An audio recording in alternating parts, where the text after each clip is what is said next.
Specially considering कि हमारे मुल्क में बहुत सारी ऐसी चीजें दिखाई जाती हैं। अब आप देख लें, अगर भारतीय फिल्म पद्मावत का देख लें, खिड़की तोड़ रश था वहां पर, उसने किस तरह हिस्ट्री जो है वो टोटली हमारी इस्लामिक हिस्ट्री जो है वो मस्क करके जो है वो रख दी, सब कॉन्टिनेंट की राधा हिस्ट्री जो है मस्क करके रख दी, लेकिन उस पर कोई सवाल नहीं उठाता। वो स्टैंडर्ड अब नहीं है। हमने क्या किया है, हमने जो देखा है कि अगर इंडिया में वो सर अगर if you allow me, India के ड्रामों को हमने कॉपी करने की एक टाइम पे बहुत कोशिश की कि उन्होंने एक स्टेप लिया, उन्होंने कहा हम अपनी जो पुराना हमारा ड्रामा की रिवायत थी हम उसी पे वापस जाएंगे, साड़ियों वाले ड्रामे नहीं थे या वो ढडन करके म्यूजिक उस तरह नहीं जो है वो चल रहा था। तो हमने, हमारा एक आइडेंटिटी क्राइसिस तो है ना, हमें समझ नहीं आती कि हम अपना कंटेंट जो है जो इतना अच्छा था वो कहीं पीछे रह गया है और हम दूसरों की जो है उसमें एम्यूलेट करने में लग जाते हैं। और दूसरी बात ये कि जब स्टार प्लस आया था, स्टार प्लस को हमने एक तरह से हमें हार्ड टाइम दिया था स्टार प्लस ने। हमने उस जमाने में, उस खास जमाने में कुछ ऐसे ड्रामे बनाए जो उससे मुमासलत रखते थे, बावजूद इसके कि हमारा ड्रामा जितनी कीमत में बनता है, जितने पैसों में बनता है, उतने पैसों में उनका शायद 2 मिनट का कंटेंट भी नहीं बनता।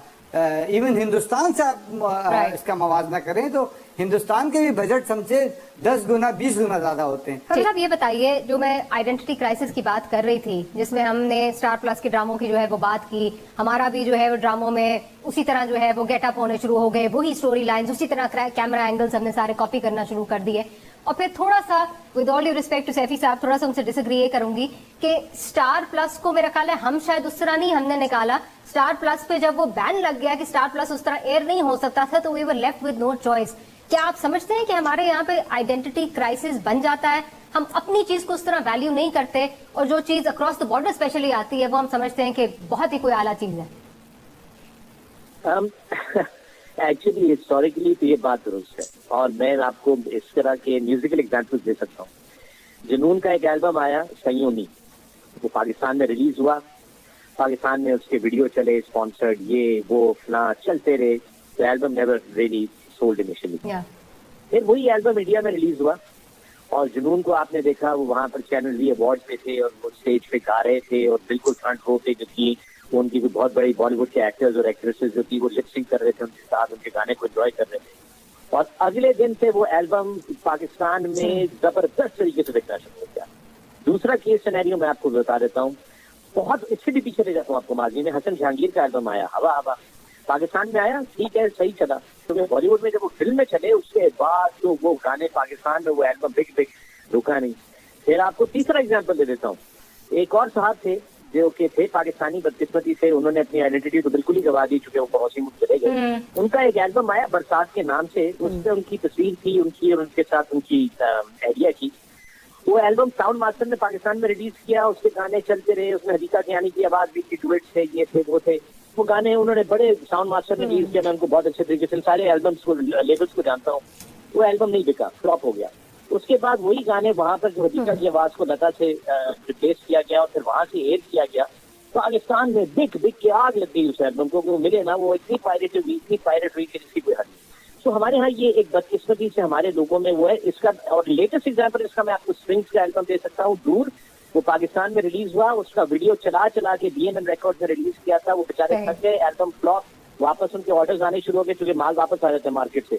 वही एल्बम जब इंडिया से लॉन्च हुआ और वो वहां पर स्ट्रिंग्स देता है इंडियन चैनल से, वो एल्बम पाकिस्तान में बिक के कोई मतलब रुकने का नाम न ले। तो दिस इज अनफॉर्चुनेटली, मैं आपको म्यूजिकल रेफरेंसेस अपने उससे देख रहा हूँ फर्स्ट टाइम, तो ये होता है हमारे। लेकिन मसला ये है कि जुनैद ने बिल्कुल बड़ी जबरदस्त बात की और खान साहब ने भी बड़े सही बात बोला। देखिए हमारे यहाँ मयारी ड्रामे बन रहे हैं, मगर हम ये नहीं कह रहे कि हमारे यहाँ मयारी ड्रामे नहीं बन रहे। एक बहुत बड़ा सरकारी इदारा जिसका नाम पाकिस्तान टेलीविजन है, जिसके बड़े जो ऊपर के जो मैनेजमेंट के लोग हैं, उनकी 8-8, 10-10, 15-15 लाख रुपए महीने की तनख्वाहों के पैकेजेस हैं, वो कितना बड़ा डिजास्टर है कि वो 1 मिनट की भी ऐसी वर्क वॉचिंग कंटेंट प्रोड्यूस नहीं कर पा रहा और उसको एक फॉरेन कंटेंट के ऊपर जो है इतनी ज्यादा उसको रिकग्निशन मिल रही है, या एक प्राइवेट चैनल के बने हुए ड्रामे से उसको इतनी ज्यादा रिकग्निशन मिल रही है, यानी कि उनकी अपनी आउटपुट 0 है। अब फर्ज कीजिए कि एक ड्रामा आया है, एक सीरीज आई है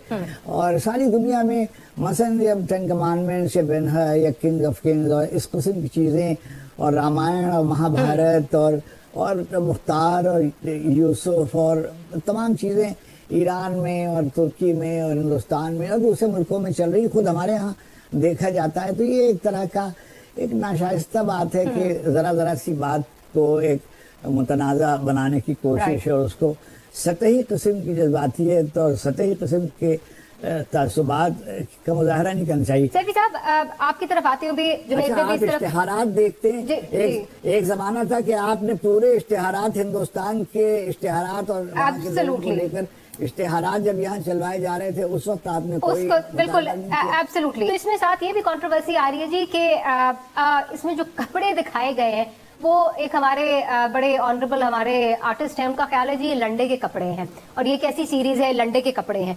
जब स्पार्टकस में कपड़े इस तरह के पहनाए जाते हैं तो कोई जो है उस पर सवाल नहीं उठाता। गेम ऑफ थ्रोन्स में अगर इस तरह के कपड़े पहनाए जाते हैं तो कोई सवाल नहीं उठाता। बार बार मुझे ये क्यों लग रहा है कि जिस तरह एक हमारा शायद अपोलोजिस्ट जो है वो एक रवैया बन गया है कि हम अपोलोजिस्ट बन गए हैं। अगर कोई एक स्ट्रॉन्ग मुस्लिम कैरेक्टर दिखाया जा रहा है तो उस पे एतराज हो रहा है, चाहे बाहर के जो मर्जी आप देख लें, उस पे कभी ट्रेंड्स भी चल जाएंगे, उसको आप फॉलो भी करेंगे, ब्लाइंडली फॉलो करेंगे। यहाँ क्या मसला क्या लग रहा है आपको? अच्छा, आई थिंक जो कहा गया था वो लंडे के वो कपड़े नहीं, वो लंडे का एज इन के इम्पोर्टेड चीजें, क्योंकि हमारे यहाँ इम्पोर्टेड कपड़े लंडे के कपड़े कहलाए जाते हैं। तो शायद जिन आर्टिस्ट का आप जिक्र कर रही हैं उनका पॉइंट ऑफ व्यू ये था कि मांगा हुआ या सेकंड हैंड या hand me down, there is no such thing as free lunch. वो कहते हैं ना फेसबुक यूज करने के लिए, इंस्टाग्राम ट्विटर यूज करने के लिए हम पैसे नहीं देते। So when you are not paying for the product then you are the product. तो खैर वो तो एक बड़ी लंबी बहस है। कपड़े का तो मुझे कोई इसमें इशू लगता नहीं। गेम ऑफ थ्रोन्स में तो काफी चीजों में तो कपड़े ही नहीं थे। लेकिन इसमें ये कि देखिए जहां तक आप इसको एज एन एंटरटेनमेंट वैल्यू ले रहे हैं तो उसमें कोई हर्ज नहीं है, क्योंकि हमारे लोग जो है वो बेचारे जो है फिक्शन में और रियलिटी में, एंड व्हेन आई से fiction I mean dramatisation, fiction तो खैर नहीं, वो रियल स्टोरी है, उसमें फर्क नहीं कर पाते। जैसा आपने देखा कि वो हलीमा के इंस्टाग्राम पे पहुंच गए कि जी आपने वो कपड़े तो नहीं पहने हुए जो आप ड्रामे में पहनती थी। तो मतलब ये सतही प्यार है हमारे अवाम का। तो वो तो जाहिर फिर ये सोचने में बैठ जाएंगे कि जी अभी वो वहां से घोड़े चल के आएंगे और वो आके हमारा कश्मीर भी फतह करके देंगे और हमारा अफगानिस्तान में भी थोड़ा सा असर रसूख करेंगे। तो ये थोड़ा सा जो है ना कंफ्यूजिंग हो जाता है। हम दुबई में सेकंड नंबर की लार्जेस्ट पॉपुलेशन है पाकिस्तान की, लेकिन आप दुबई के किसी मॉल में चले जाएं आपको पाकिस्तानी रेस्टोरेंट नजर नहीं आता। बाहर मिलेंगे, मॉल्स के अंदर नहीं मिलता। क्यों? क्योंकि हमारे इमेज वहां पे क्या है कि ये टैक्सी वाले होते हैं, ये मजदूर होते हैं, हमारे बैंकर्स भी वहां हैं, इंजीनियर्स भी वहां हैं, लेकिन तादाद कम है। हमारी इमेज जो है ना, इमेज बिल्डिंग बहुत लैकिंग है। और मैं मुल्क को है ना एज अ ब्रांड देखता हूँ। और मुल्क अपनी ब्रांडिंग अच्छी करते हैं। हमने बचपन से सुना है मलेशिया ट्रूली एशिया, हमारी जबान पे लगा हुआ है, ठीक है ना। इमर्जिंग पाकिस्तान अब जाके हमने एक लोगो बनाया है। तो आप समझ रही है ना मेरी बात। तो ये ब्रांडिंग जो स्टेट टेलीविजन ने हमारे मुल्क का नैरेटिव आगे करना है, तो अगर हम दूसरे